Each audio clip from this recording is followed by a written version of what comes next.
We are live here on Plus One EXP's Roll for Content channel. My name is Tony Vicenda. I'm Chief Alchemist here at Plus One EXP, which is a weird little brand that multi-classes in tabletop game design, beard, and skincare alchemy in the Bardic College of Content Creation. Our hope and desire is to help amazing designers find great players who love their games and help amazing players find great designers whose games they can love. We do that in a lot of different ways. My favorite one is just to sit down with one of those creators and talk to them about their work, about what they do. And today we have one of my favorite people on, period, just across the board in the scene, and that's Amanda Lee Franck. Amanda, why don't you tell people who you are, what you do, and where they can find you online?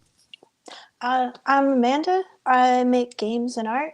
You can find me on Twitter at Annabelle Lee, and you can find me on itch.io at Amanda Lee. And yeah, I make games about boats, bad boats you don't want to be on. They draw lots of monsters for people. But I've enjoyed going on those boats. Every boat I've been on so far that you've made, I've enjoyed, no matter how bad it's been. So I am super excited to talk about that and dive into that. Speaking of which, your current project is the last installation in your Bad Boat trilogy. It's about, as you told me, and I've stole the joke numerous times, the worst kind of boat there is. Why don't you tell us about Crush Depth Apparition? Yeah, so this is the last entry in this trilogy. It's about a submarine. It's a very, very broken submarine, as many of the early submarines were, because it is just a bad idea to take a bunch of people and try to move them about under the water. And it is, on top of that, extremely haunted. And you as players get to try to, test your new submarine steering skills against both the perils of the natural world and the perils of the unnatural world. Awesome. I am super excited to talk to you more about it. I have a ton of questions, and also just a reminder, if you're out there watching right now, if you have questions, let us know as we go so that I can ask them to Amanda. But before we dive into that, it is the middle of Zine month right now. Crush Depth is up over on the Nerves.store, which is like the one thing I was like, I've got this up, and then I navigated away from that page. It is in the middle of what we would call a slow funding process right now. We actually talked to Bats about this on Sunday. It doesn't mean it's funding slowly. You're funding faster than some other people, but it means basically not putting it on Kickstarter, not being as bound by a lot of the things that a crowdfunding site would make you rush to get through. But tell us a little bit about, just really quickly, what your goals are for the project and kind of where you're at in it. Well, happily, we hit the big funding goal, which was 1 week in, we managed to get it, and I'm really excited about that because I had no idea what was going to happen. Not being on Kickstarter, I've got a mailing list, but it's not huge, and I've got people on Twitter that I know, and a bunch of people supporting me, and but I still maybe it just won't happen, and I set a really big funding goal, just to because it seemed like the right thing to do so I could pay everyone really fairly. But we hit that, and now going into week 2, I have added 2 stretch goals. The first one is to give everyone a bonus, because I think it's really important to just before adding a bunch of bells and whistles, to just pay everyone overly fairly as much as possible.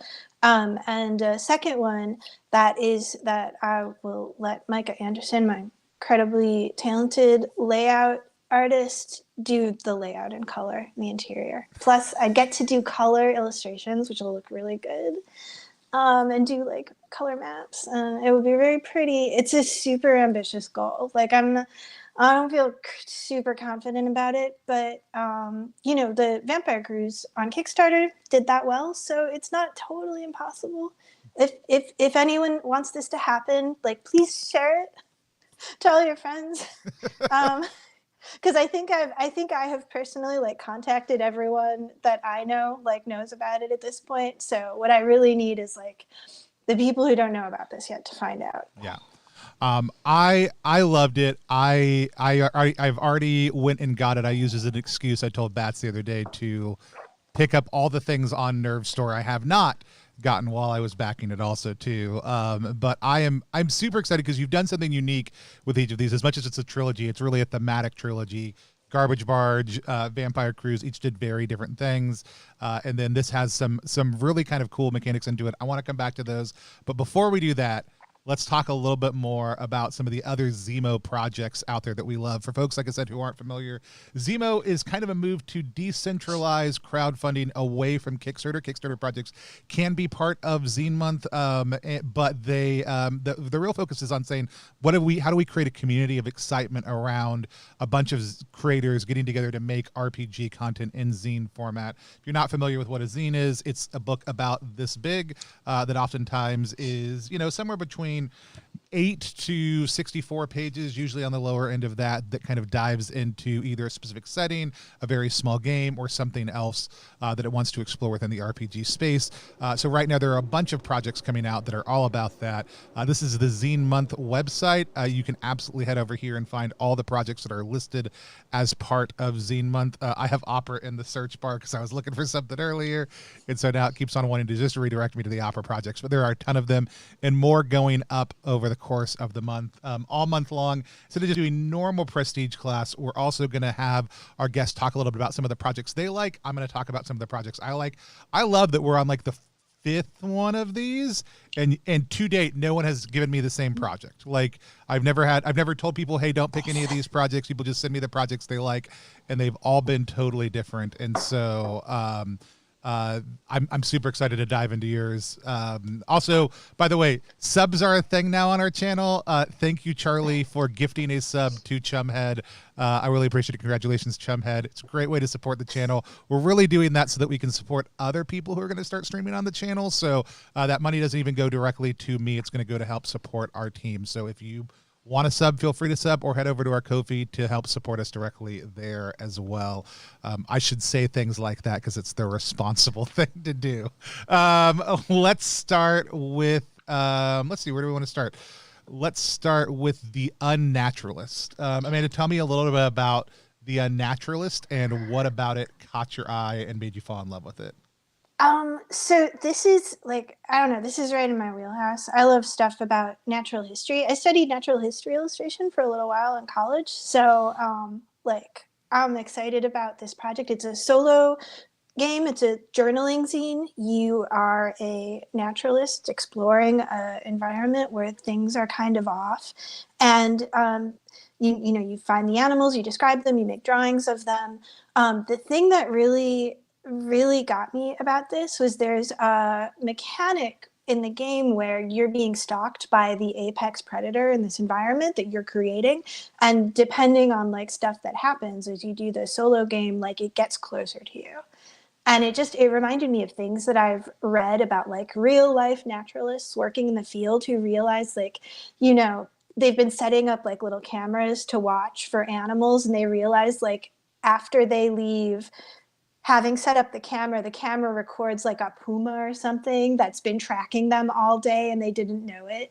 So it feels it's a fantasy sort of setting, but that stuff really happens. I love Very that. dangerous.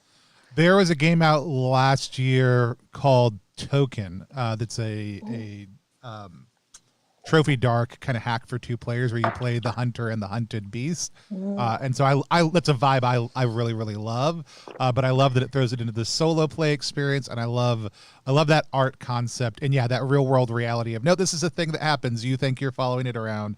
It is following you around. And so, shout out to Gabriel Robinson for Token, that was the game I'm chatting about. It's very, very good. But I love the art on this. This reptilian creature with the kind of wood limbs at the top is very, very strong. And I think it just looks really gorgeous across the board. And so if you haven't got a chance to go check it out, check it out. There's also community copies available. I wish I had known about the custom prompt thing because I probably would have hopped in on that. That's a very cool piece to add in there too. It's already funded, but it's only funded at $300. This is a really cool project, and I'm sure this person put in a lot more time on that. So I'd encourage folks to go check it out.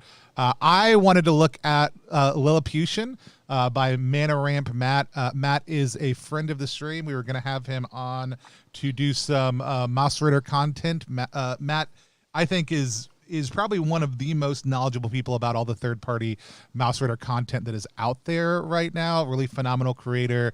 But then I got COVID, and so we had to cancel that stream. They have Lilliputian out right now, which I want to talk about because it's a chef's kiss of, I'm just going to take all the systems I like and slam them together. Will Yobst has a game jam coming up called Games Jams, I think.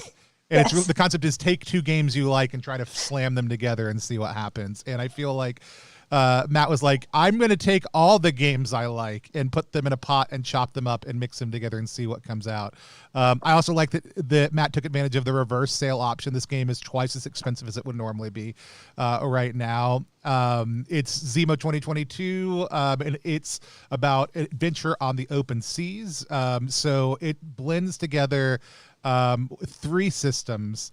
And I think, it got more than three systems. So its influences are Mouse Ritter, Into the Odd, Karen, Weird North, Screams Among the Stars, and Maze Rats are the ludographical roots of the game.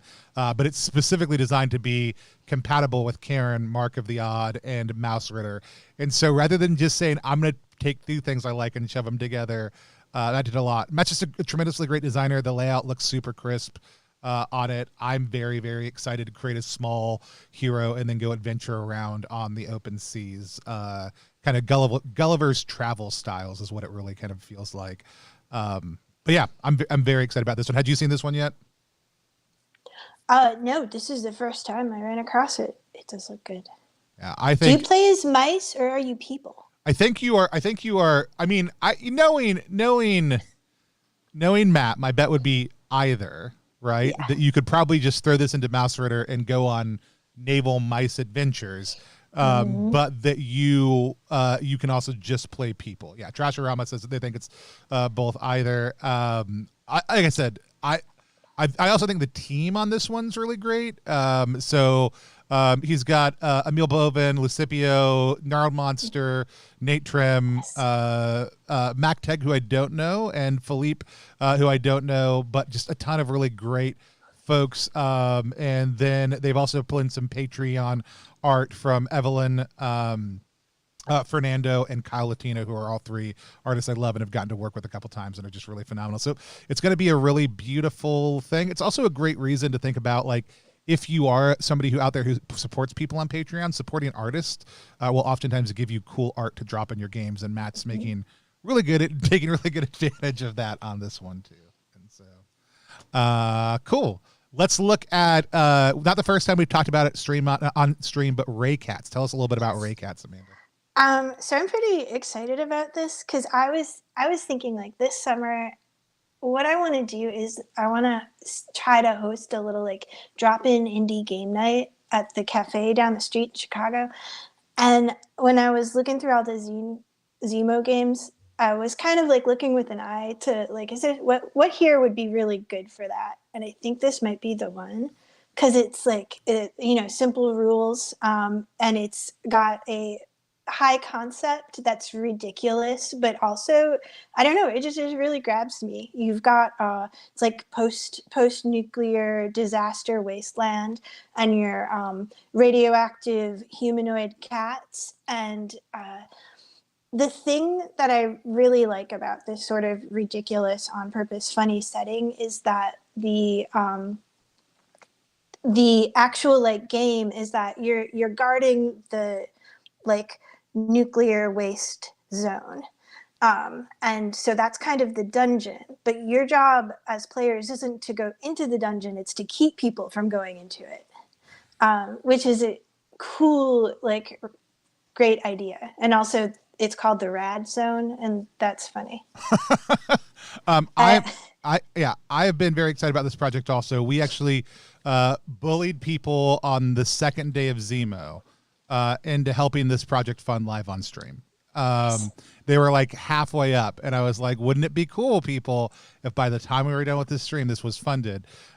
We also, in that same stream, forged a canon connection between Ray Katz and Nine Lives to Valhalla, which I don't know if you've looked at Nine Lives. But that one also looks very good. Yeah, they are now officially part of the same continuity, and it's the designers are going to figure out how they're going to express that. But Ray Katz is now the precursor to Nine Lives to Valhalla in some way, shape, or form. And so years after the apocalypse, when the Viking metal cats rise back up, it happens in the same universe. And so I'm a big fan of anytime I can bully people into supporting small creators or forge new canons on stream. I always get a little excited. Speaking of bullying people into backing things, I would like to bully everybody on the stream right now, just a little bit. By the way, thank you, thank you, Meat Castle. Thank you, Signal Station, for gifting another sub to somebody, and that was to Meat Castle. Thank you both, and congratulations, Meat Castle. Love having both of y'all on stream with us. I want to talk about Nate at the Opera, which has 3 days left to go, and it's only at right under half of its funding goal. So it is a set of operatic equestrian backgrounds for Troika that's been funding during ZiMo at a $1,200 funding goal. The art on this one is amazing. I would love to hear your thoughts on it a little bit too, specifically. But I'm a huge fan of Troika, and I'm a huge fan of people starting to, like, right now we're doing this with Vamp Nugs, our 90s fast food mascot inspired Troika backgrounds. But I love seeing people take just a really weird niche thing and saying, like, I'm going to make a bunch of Troika backgrounds based on this, because Troika backgrounds are also easy to then drop in other weird ways into other games you're playing, or just to enjoy playing Troika with. But this is going to be 36 new backgrounds, including the Prima Donna Palomino, the Three Penny, Belarusian or Russian, I don't know how I should be pronouncing that, Christine Clydesdale, Horse Gang, Horseadeus, Horsart. And amazing, like, just beautiful illustrations to go with all of these. Have you played much Troika, Amanda? Only a very little bit, but this seems like a great fit for the whole Troika scene. There's a drawing of a horse on the Kickstarter page that's got like a mustache, and I can just tell what kind of guy that is looking at the picture. And it's one of those drawings where you can understand immediately how you would play that character just from looking at the drawing, which is kind of an like aspirational goal for doing when you're doing illustration. Yeah, I will say, as a facial hair expert, the main work and the facial hair work on these things is tremendous, absolutely phenomenal, and yeah, gives a real flavor to it. Also, the cheekbones on these horses are just incredible. You know what's really hard to draw? Horses. Really? I mean, extremely hard. Worst animal to draw. I just assumed I was bad at it as a child. No, everyone's bad at it. Okay. It's extremely hard. It's super amounts of respect to the person who took this on. Hey, everybody out there right now, I want you to know, if you were drawing horses as a kid and somebody didn't think your horses were good enough, if you didn't think your horses were good enough, professional artist Amanda Lee Franck just wanted you to know, probably not your fault.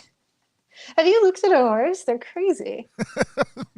But anyway, like, also, I will say, even with that, like, the humanity of these, like, some of these wider shots, right, is also very strong. Like, the articulation, the emotion that's being conveyed in their faces, which seems kind of just like super impossible, I think is hit just tremendously well. You think it just as an art item, or a weird thing to pop down on your desk to make your coworkers worried about you if you work with people anymore, or your family if whenever they visit. I think this is the perfect book for that, or play some Troika with. So every time I scroll through this, it makes me giggle and laugh. There's so much good stuff in this. Anyways, they're only halfway funded. I would really love some support for this. I'm actually going to come back because I do like to hold people accountable when I'm bullying them. I want to come back to this one at the end. I would love if we could even just get it up to like $650. I'm going to back it at the end of the stream also too. So I'll kick my backing into that. Also, if we get just like 2 or 3 more backers for this while we're on stream, That would be huge, and I think would be a great solution to put this person to the point where they might be able to fund in the next few days. But I hope you have added this one to your list. I will, if you back this and you want me to run a game for you using Troika, anybody message me and I will do it, because I really love this project. All right, Amanda, let's look at I'm going to say it wrong. The Neo-Triassic Shoreline Regression Syndrome. One of the few projects funding on Ko-fi for ZiMo. Yeah. So this is also something that I picked just because this subject matter is like my favorite thing. And if basically anytime there's a story about scientists exploring a mysterious landscape full of terrible creatures, like I will sign up for that no matter what. Like I never get sick of that. And this one is set specifically in London. And that's one of the things I like about it. I like that it's not like a vague location. It's not like a vague science fiction-y land. It's centered in a real place that like the author knows about. And it's just like more survival horror where there's terrible creatures and you go slowly crazy while trying to figure out where your other members of an expedition are. That's just exactly what I'm into, and the art looks really cool so far. So yeah, I'm a big fan of it. I also will say Loco Ludus, who is a friend of the channel, the creator, has done a couple of different games. They also have a huge focus on economic sustainability, so this is going to be printed and released in a very conscientious way. It's one of the reasons I'm not surprised with, especially the blockchain announcement, that they immediately moved off. But they do a lot of work in the games industry, both in the board game side and in the RPG side, and they are big supporters of sustainable gaming, so how we print and design and make games that are designed to be sustainable. And I also love some of the way that theme is popping up in this book. The other thing you can look at is there's it's very compatible with Troika or other 3-stat systems, so Into the Odd, other things like that. It will run really, really well in. But I have been very excited about seeing how this one does, and again, I'm very excited about them shifting over to another platform. They're 67% of a €1,000 goal right now, so go check that out if you get a chance. The last one we want to talk about today, because it's still not funded, is 13 Hunters. So we are helping co-publish and share about this game. This is the only ZiMo project running over on GameFound, which is an alternative site to Kickstarter, specifically focused on tabletop game content. So mostly board games historically, but RPG starting last year with Vast Grim. Down we go. Our project was the second one to run on it. And there are a lot of people who want to move over to it, but they're still in beta right now because we were already approved for the platform. We were able to move this project with Dom with Nuclear Obelisk over to the platform. And I'm very excited about it. It is a compendium of 13 system agnostic bounty hunters. The information design on this game, though, is tremendously smart. We just did a reveal today of how the little dial system works. Let me see if I can scroll down and pop that up. Here we go. The way the attribute dial works. So it's a really cool piece. And one of the cool things about Dom, who created one of my favorite projects in Zine Quest 3 last year called Power Words Engine, the visual design that accompanies it allows for a lot of communication to be shared in a very, very quick way. So he uses these kind of like dials to tell you about the physique, how dedicated they are to tracking and hunting their prey, how good they are at information gathering, how callous or professional they are, how madcap they are, so how willing they are to endanger themselves or be ridiculously zany, and then how subject they are to the normal laws of nature, all in this quick little dial feature, right? That's very cool.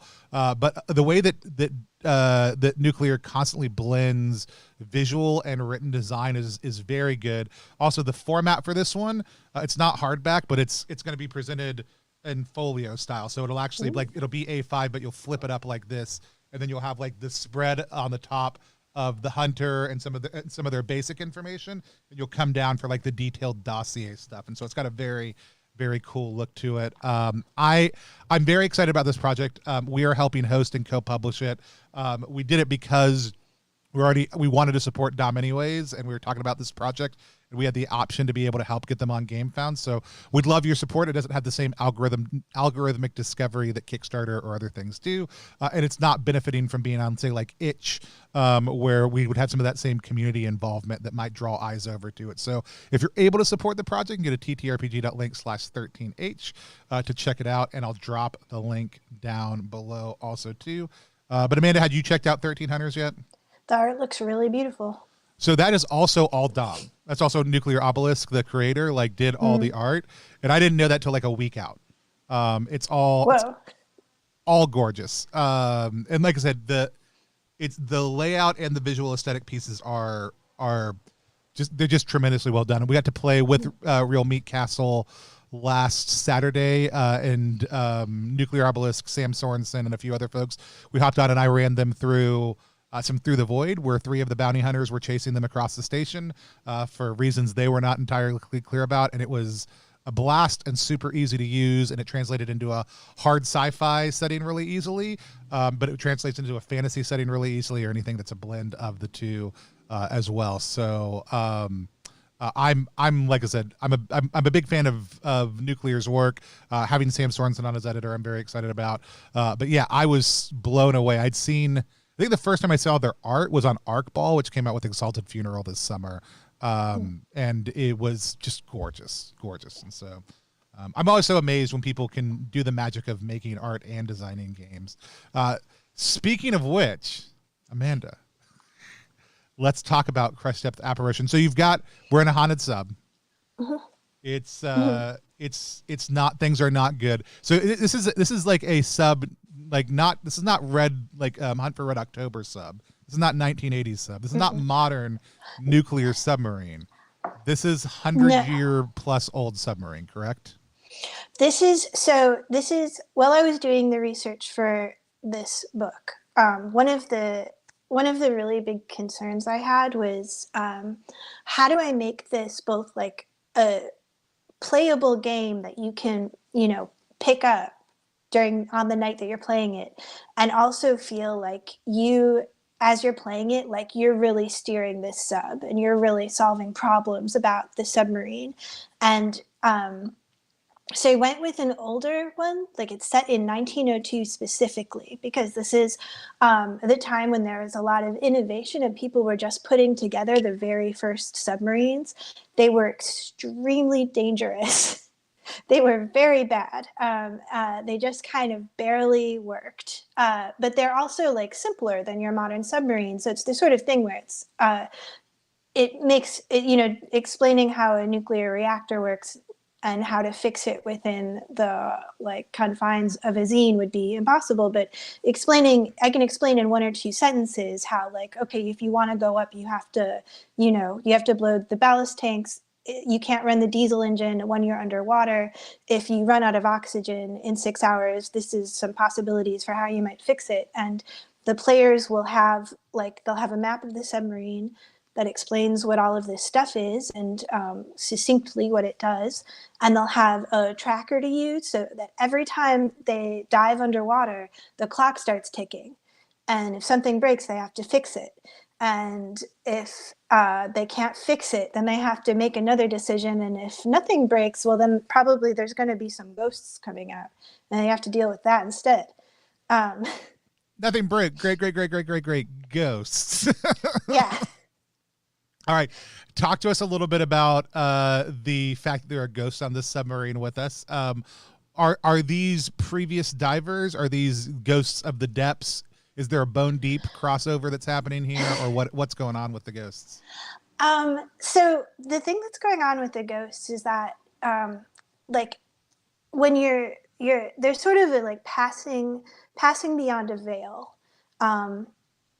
is a sort of metaphorically, by going underwater and by going to a place where humans don't belong, you are connecting yourself with the sort of vast graveyard of the ocean.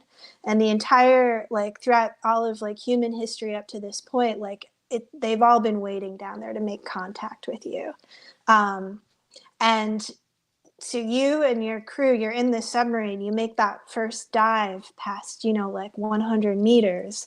and you've entered into this dangerous zone where suddenly everything that's been down there, like lonely and longing for, release from where they've been stuck, are like, oh, now's our chance. And so as the person who's running the game, in a way, you're sort of running this haunting. You are specifically trying to kind of like scare the players. And so you get to plan, like, you can say, like, this effect is going off right at the moment where it's going to be the most terrible for everybody, because the ghosts and the haunting as a sort of entity wants this submarine at the bottom of the ocean. They don't want to let them go. They're like, you came down here, we're going to keep you here. So yeah. I love that. I'm assuming, like the rest of the Bad Boat trilogy, that it's relatively system agnostic. Like, there's going to be the stuff for running the submarine is going to work like a kind of little mini system. And this isn't going to be like a combat focused zine for sure. Like, there's going to be fixing the submarine. There's going to be a little bit of, like, can you run away, get out of this room fast enough? There's going to be some exploration, but there's going to be a lot less of the, like, hitting your way out of trouble. Awesome.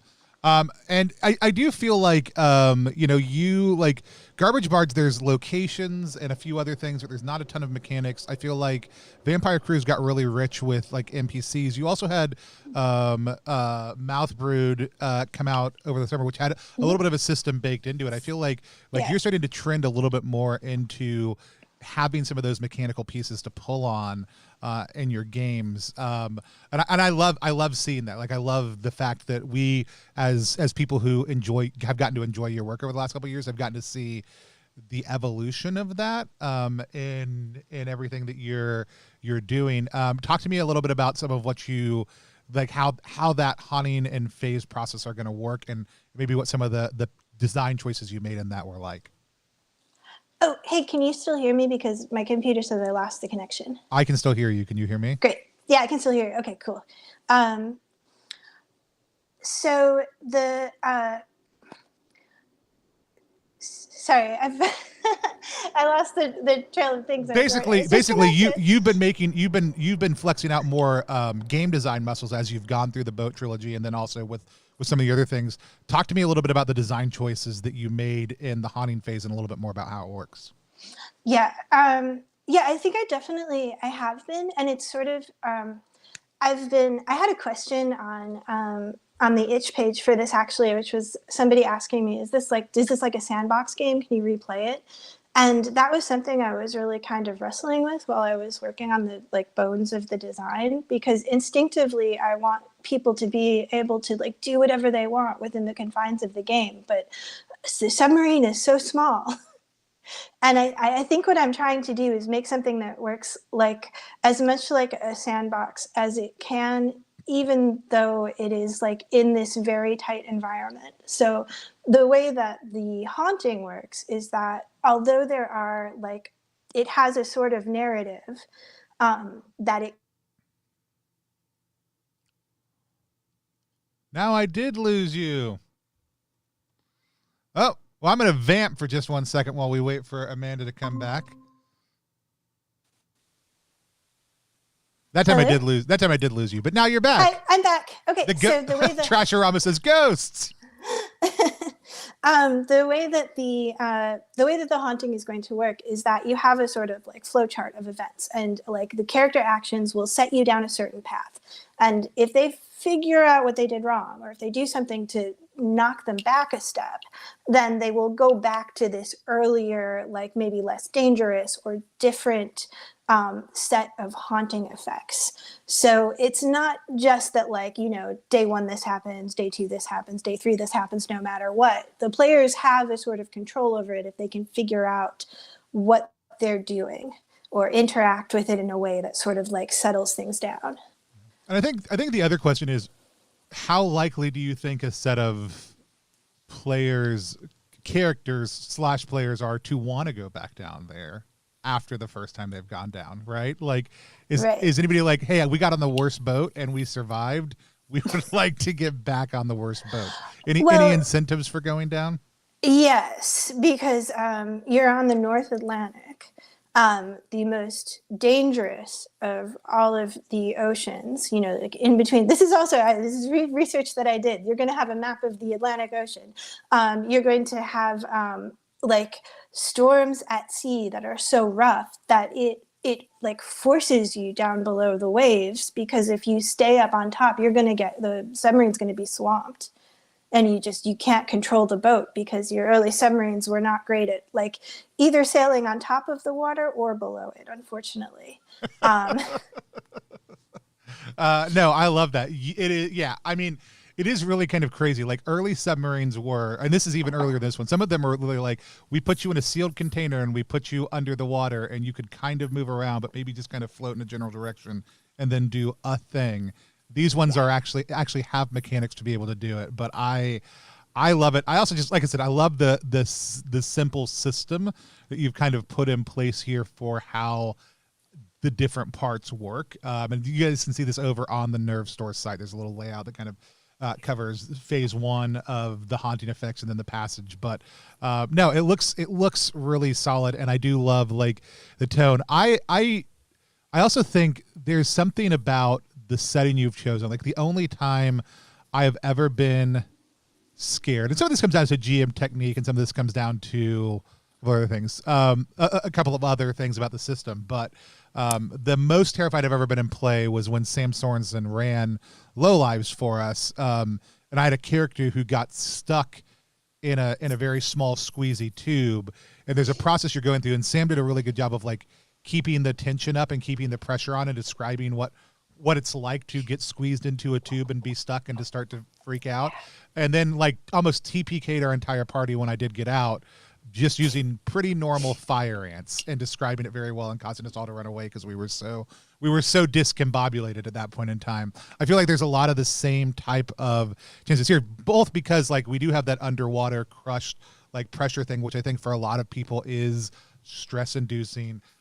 How do you, as a player who I know has leaned in a couple things you've done now into the more macabre and kind of horror side of things, what are some of the ways that things you do to kind of ramp up the experience of horror in play? I think that really like just like descriptions of things, basically. Like if you are running a game and you can look at all of your players and put them in the physical location that their characters are in, with as much like I don't know, like with the touches and the smells and the like noises that they're hearing, the more real you can make that for them, the more terrifying it will be. That's something that I really try to concentrate on. I think the other thing that really works well for me is if you can take all of your players and set them up so they have to make a choice about what to do next, and they don't know what the right decision is going to be. Like as a GM, those times when you're like, you describe some simple thing to the players and then they spend 20 minutes having a in-depth conversation about how to work it out, and you just kind of sit back and they're all like playing in character, and you know the pipes are dripping and the timer is running and they have to just make this decision. I love that moment, kind of from like both sides of the table. It's just like really a great thing, and so I'm hoping to make a lot of that happen with this game. Love that. Treasure Rama says, let's run this in a submarine. Yeah, you need a backer level at which you're like, we will all go to a submarine on the Great Lakes near Chicago. We have a submarine here. This is when I was little. We used to schools go to field trips to the U505 at the Museum of Science and Industry in Chicago. So I've been there. It smells really funny. You got to figure out how long you can get 4 people into that submarine to play a game of this. That's top tier game action right there. Yeah, that if things really take off. I'll add that stretch goal. Like, I'll call the museum. I'm like, I want to LARP in the sub. Can we do this? Can we make that happen? Look, it's for history. Come on, you got to let us do it. Mm-hmm. I love it. Well, I think a lot of people are familiar with your, like, have become very familiar with your work over the last little bit. By the way, Jason Cordova did pop in and out a little while ago to say how much he loves you, as well as how excited he is to work with you on the new art for Between Season 4, and said all your zines are great also too. Oh, thank you, Jason. The Between is great, everyone, by the way. If you're into like horror at all, it's super cool. We are. So the other time, like, and I think what the Between does well in horror, it's far more invitational. Part of it's Jason came and ran it for us. He did a 2-shot for us a couple of weeks ago. Part of it's the play culture that you establish, the pacing the GM runs through, but also I think one of the major things is like the Between is way more invitational. Like it invites the players to lean into that horror in a way that's can be very subtle, that's very well designed into the system, and then because you're able to lean into that way, you're able to suspend disbelief and step away from the yucks, even though they come up a lot, like the laughs, a lot more freely. But I will say your art for every single threat that I've looked at so far has been just tremendous in helping drive home the vibes of the world also too. So if you're not familiar with the Between, and you want to learn more about how to run horror, you could go learn how to read through the Between, and you'll be able to pull out a lot of really cool tech that I think you can drop into almost any game. To kind of echo that, like the unseen part of that and some of the different invitations of that, I just think are tremendous in helping create a very off-screen but like ramping up the intensity of the horror a whole lot in that process. Derek Kinsman says, I will 100% visit Chicago to LARP in a sub or just sit at a table and said sub to be a Crush Depth Apparition player. But let's talk about a little bit more about you getting into RPGs in the first place. I know, having listened to a couple interviews with you, that a lot of your design and some of the other stuff you've done has been around your experience of play and your friend and what you wanted to do with some of your friend groups. But let's just talk a little bit about how did you get started playing RPGs? What was the first RPG you played, and kind of what were some of the things that drew you into it originally? I started playing RPGs in high school with my high school friends, just like regular old D&D. I think I took over one of my friend's characters for a night because she couldn't make the game. And then took a pretty long break and got back into it. Oh my God, like 5 or 6 years ago, I guess. And I've been playing in some pretty long running like campaigns in Chicago, it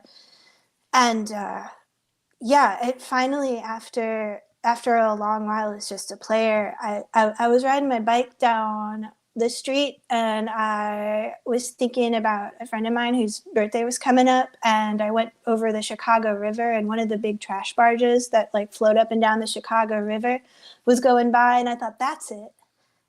That'll be my game. It'll be a birthday present for my friend. And then I realized it was just something I wanted to do.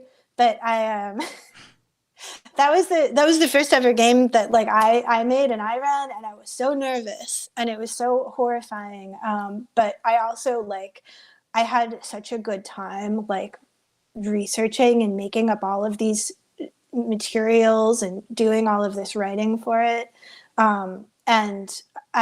The thing is, I'm really grateful to ZineQuest specifically, because I would never have started publishing my own stuff if not for the kind of invitation that ZineQuest was, and I hope will still be, to people who have never done this before, because it's kind of pretty low stakes, or at least it can be if you want it to be. You just it's just a zine. You just put it out there and maybe people will like it. It's fine. Because I was super worried about making a bad book. Bad boats I'm okay with, bad books not interested in. So no, I love that, and I love that we do, and I think this is one of the things that is always super challenging, and when I say challenging I mean good and bad. We have a game space that we play around in that everybody at the table ideally is doing some level of design because you're contributing what your character is contributing, or you're supporting the GM with ideas, or you're running the game, or you're homebrewing stuff together, or you're starting to build and finesse systems, and then you eventually are like, wait a minute, maybe I've just done a new thing here, and I want that to kind of take off. And I love hearing stories that really are rooted in like you just being like, I thought about doing this for a friend, and then I realized I just really wanted to do this. Is I think the best moment as a designer when we get to see that kind of singular piece of, oh no, this is the game I wanted to play, right? Or this is the setting I wanted to play in. And so I made it. Talk a little bit maybe about your art, like you as a fine artist, like how does that influence specifically the way that you approach design and thinking about design? Because you, even in your initial book, didn't do all of the art yourself. You had contributors, you had collaborators. Can you talk a little bit about how your perspective as an artist shapes the way that you do adventure or game design? Man, that's a crazy question. I assume that it does, but I have no idea how it does. I bet the best thing to look at for that would be Mouth Brood, because that's like the bestiary in Mouth Brood is so illustration heavy. And the idea of making a bunch of animals that are completely like they're not like any living real animals at all, and they're also not like, oh, it's a dragon or it's a big spider or whatever. I feel like if I didn't have the ability to like draw every single one of those, it would be really hard to make that zine work, because you want to have a picture to like look at while you're running the game so you can describe it and know what it's like and show your players maybe. And I thought about all of those creatures when I was, inventing them, from both a like, what does this animal look like in the round, and how does the environment that it lives in like control the sort of characteristics of its body and stuff like that. Yeah, I love that. It is, I think a critique a lot of the time in game design, especially for like bestiaries and other stuff like that, is like this creature, how does it live in this ecosystem? I think Mouth Brood is such a fun thing because you got to plop down an actual ecosystem in which you got to design around. But I do think lots of times when we start with the creature itself, like looking at it and seeing it, we start to have a lot more of a suggestion about what does this thing actually do and how does it actually operate, than when we're trying to mentally abstract a bunch of words together into yeah, it probably kind of looks like this, and maybe it does these pieces, or oh, it's got a slashing attack, so maybe that means it has claws, question mark. I love that, but I love being able to come up from that. It came up, but like Gian Shim will talk a lot about like the ecosystem in which your game, and like both that your game exists in, but also that exists within your game, that I think clarifies that really well. And then talking with Nuclear Obelisk specifically about 13 Hunters, like they started with art a lot of the time in those before anything else. And that was like, that was a part of the design process. It wasn't that I drew these things and then I designed stuff around them. It was when I was drawing this, I'm by visually showing you this thing, I'm telling you something about it. I'm telling you it's got claws. I'm telling you it's holding, it's got manacles or wires. I'm telling you that it's got thick fur or scales that may protect it. Like those things already should tell the GM and the players and anybody who sees it something about the mechanical reality of these characters. And I feel like artists so oftentimes very divorced from that. When I'm working with artists, I love just being able to say like, hey, I have ideas and thoughts, but you draw the thing and I will make everything else match the thing that you draw. And that's a really fun place to play around in. Yeah. Like I think 1,000 Islands is another one where the art and the like writing 100%. are like meshed so perfectly. Like my experience running that game was one where if somebody had a question about like a boat or an object that I was describing, I didn't have to go back and reread the text. I could look at the drawing that came with it and the answer was always right there. And it's when you're working with such tightly edited text as you are in like the format of a zine, like you don't want to have, you don't want to have excess there. Yeah. And so if you can look at a fact about the world and say, can I convey this with the art so that the person running the game can just glance at it and know the answer, then that's like, oh, that's so good. Yeah. And, we talk about like information hierarchy and layout a little bit, but again, like the visual design of especially zines, I think is so important. And I think there's been some critique, and it's always really interesting to me, of like the higher polished art quality that a lot of zines are getting. To me, it makes tremendous sense in the medium. And to me, it almost always was a part of it. Like people are like, oh, it used to just be grittier and like textures and other stuff. Like, yeah.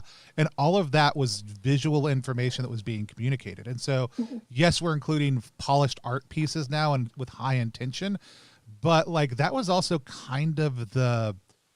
kind of the intent back with early zines. It wasn't, hey, we're just haphazardly slashing a bunch of stuff together, unless we're doing that to try to communicate something. There was a lot of very intentional curation of the visual aesthetic of early zines to help communicate something.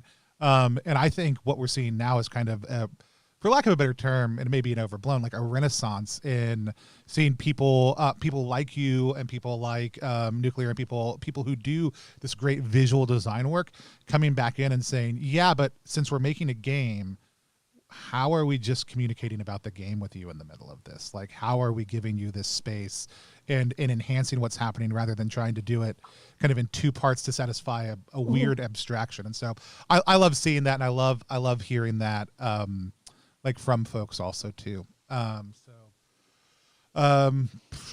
What's next? Boats are done. Yeah, you got to the baddest boat. No more boats ever. No more boats ever. Boat, promise. I'm not serious about that. I'll probably keep doing boats. That's seriously like, it's going to be like, oh man, like Amanda's career in games is going like this. And then she stopped doing boats and just plummeted. And so now we've got boats too, on the water again. No, but, yeah. My goal for this year is to join like 5 collectives. I'm really like, I want to, like between all of the Kickstarter stuff, like, I really want to do my best to kind of, I don't know, like work on community with the people who I think are cool and doing really great work in games, like John Battle, who's doing the Nerves website that the game is on, get involved in more like RPG community stuff so that we can support each other better. Hopefully there's, I don't know if people have heard about Camaraderie co-op, but that's it's still in like a very limited beta, but it's like Patreon, but it's worker owned. And hopefully someday I will have one of those. I'll be putting out also, yeah. Yeah, I'll be putting out like my own little spot art collections and stuff. And so yeah, that's what I'm hoping to concentrate on the rest of this year.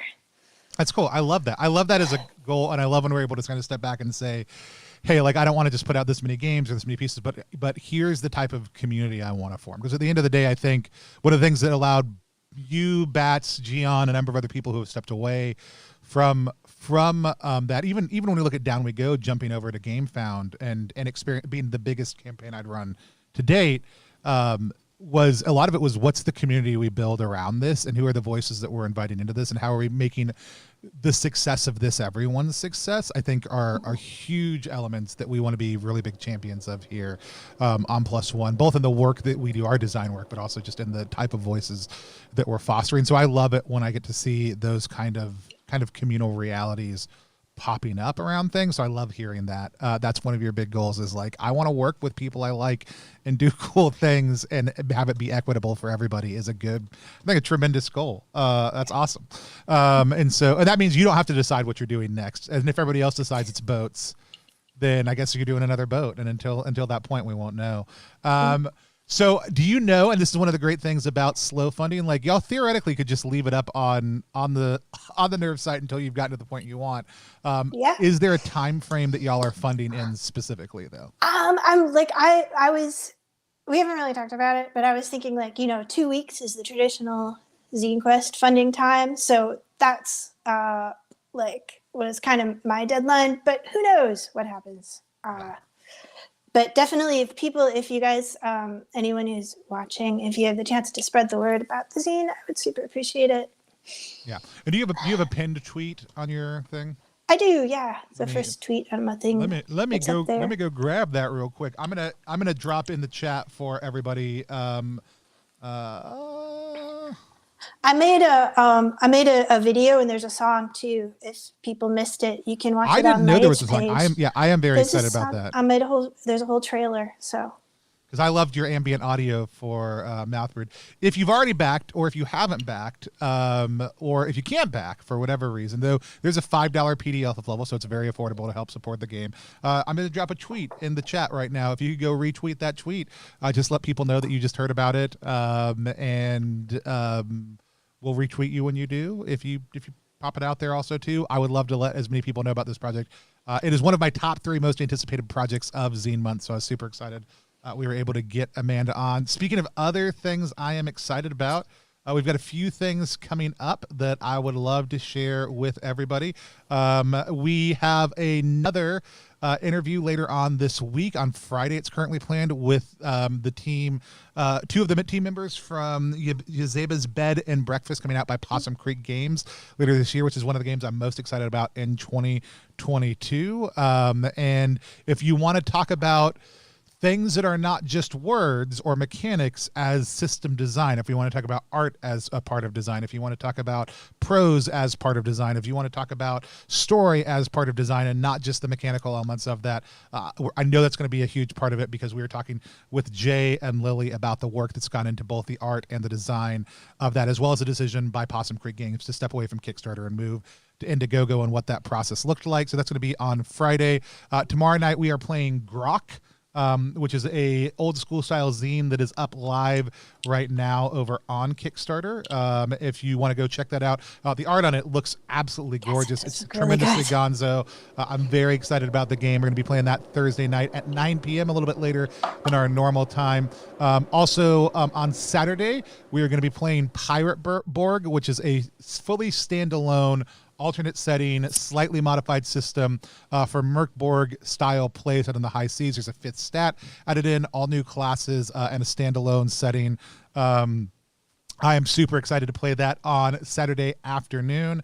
And we're talking to the Tiny Tome folks on Friday night also. That was all out of order, but we got a lot of really good stuff coming up. The last thing I want to tell people about, if you are somebody who's interested in minimalist or rules light design, we are hosting the Together We Jam game jam. It's just Together We Go is the core system for Down We Go, Through the Void, DungeonDelvers.tv, and a number of other games that are coming out that we have in process this year, as well as that a number of other people who are friends of ours have created. You can create alternate classes, settings, dungeons for any of those existing systems in the Together We Jam process, or create whole new games based on the system. We have a creator's guide that'll be out either late this week or early next week, but the license is already up. It's totally CCB 4.0, CCBY 4.0, so you can sell your content that you create. We're very excited about the jam, but go check it out. I'll drop the link in the chat for that as well. But I would love to see it. Also, if you are an artist like Amanda, we have an artist thread in there. If you're somebody who's like, I don't want to make any content, I don't want to write any words, but I would love to do art for people who are doing this, you can go drop the fact that you are available for that. Or if you've created an art pack that you think would be good for it, you can just go drop a link to that to let people know that there's art that they can get from you to use in that as well. So that's all the things that we have coming up that I can think of right now with my brain, and it's a lot. So I'm going to let it go with that. Amanda, so again, one more time, if people want to find your work or follow Crush Depth Apparition, what's the best place to do that? So I'm on Twitter at Annabelle_Lee. And you can see all of my stuff and also a bunch of links to all the places where you can buy my games on my itch page, which is Amanda Lee at itch.io. Awesome. And we are going to check back in real quick, because I did say we would, and I'm going to hold y'all accountable as I bully you on Nade at the Opera, which is now over 50% funded, which is great. We didn't hit the 650 goal yet. I'm going to go kick in. If you want to go support great opera horse backgrounds for Troika, or if you want to just help a creator get a cool thing in print, or get some just really gorgeous art with tremendous facial hair and phenomenal articulation, drawing one of the hardest things ever, according to Amanda, horses, that you should go check out this project as well. Lots of great things happening in the community. February is hard on our wallets. but happy for our hearts as we get to back a bunch of really cool projects coming up. Come back on Friday, check us out. We've got some great conversations happening next week with a bunch of different creators. We'll announce all of those this weekend, so keep an eye out for that over on our Twitter feed at +1EXP. But until next time, this has been Prestige Class with Amanda Lee Franck, and class is dismissed. Bye, everybody. Bye.